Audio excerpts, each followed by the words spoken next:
Gabon, la transition en marche.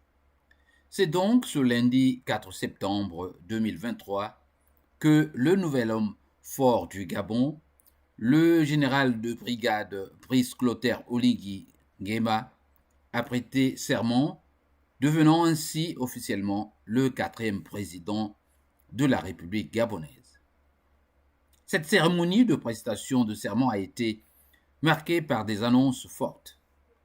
Le président du comité pour la transition et la restauration des institutions a en effet indiqué qu'il engagerait sans délai le Premier ministre et le futur gouvernement attendu dans les prochains jours pour une réflexion sur le retour de tous les exilés politiques, la libération des prisonniers d'opinion, le rétablissement de la bourse d'études en faveur des élèves du secondaire, précisément 24 000 francs CFA par trimestre pour chacun des élèves de la sixième en terminale ayant obtenu une moyenne supérieure ou égale à 10.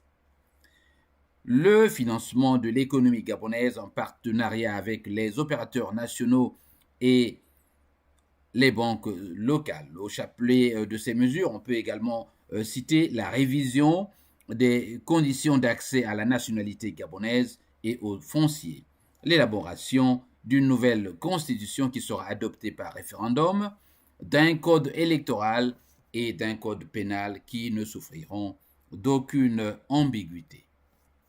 Le président du CTRI s'est également engagé à rendre le pouvoir aux civils au terme de la période de transition, sanctionnée par des élections crédibles, justes et transparentes, sur lesquelles il veillera personnellement, a-t-il fait savoir, d'un ton particulièrement grave et solennel.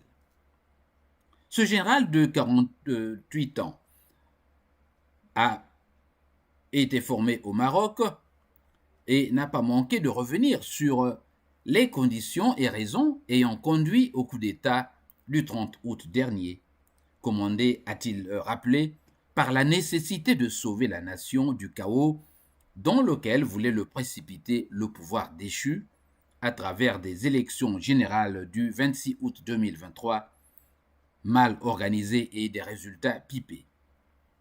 Ces dernières déclarations ont été faites en présence de tous les membres du pouvoir déchu, à l'exception bien sûr et notoire d'Ali Bongo Ondimba, maintenu en résidence surveillée.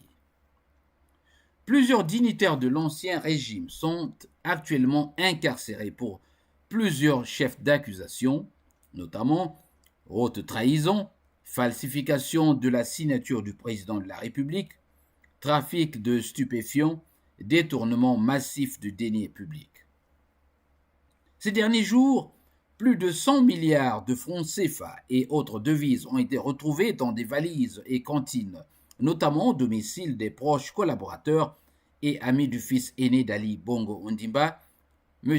Noureddine Bongo, ainsi qu'au domicile d'un des aides de camp de l'ancienne première dame, Sylvia Bongo.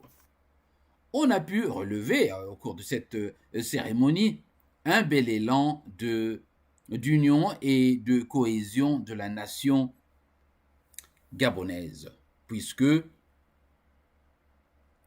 on pouvait voir côte à côte des anciens et nouveaux membres de ce régime, mais aussi la participation, on a noté également la participation des principaux leaders de la plateforme Alternance 2023, ancienne aile dure de l'opposition qui avait choisi le professeur Albert Ondo Ossa comme candidat consensuel à la présidentielle.